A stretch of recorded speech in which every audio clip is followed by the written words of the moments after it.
خبر شامل کرتے ہیں اسلام آباد سے۔ اسلام آباد ہائی کورٹ نے سیکیورٹی اداروں کی وردیاں استعمال ہونے کے خدشے کا اظہار کرتے ہوئے وردیاں استعمال کرنے والوں کے خلاف مقدمہ درج کرنے کا حکم دے دیا۔ ہائی کورٹ نے کہا کہ بادی النظر میں اسلام آباد میں ایک منظم گینگ متحرک ہے۔ گینگ سیکیورٹی اداروں کی وردیاں پہن کر کرمنل کارروائیوں میں ملوث ہے۔ جسٹس محسن اختر کیانی نے شہزاد اکبر کے بھائی مراد اکبر کی بازیابی درخواست پر سماعت کا تحریری حکم نامہ جاری کر دیا، جس میں کہا گیا کہ جیل سازوں کے خلاف الگ سے مقدمہ درج کر کے کاپی عدالت جمع کرائیں۔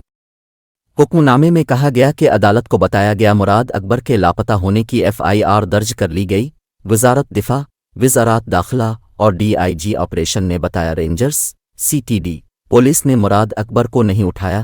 قانون نافذ کرنے والے اداروں کی ذمہ داری ہے کہ ایسی کارروائیوں سے نمٹے۔ اسلام آباد ہائی کورٹ نے کہا کہ شہریوں کے جان و مال کا تحفظ ریاستی ذمہ داری ہے۔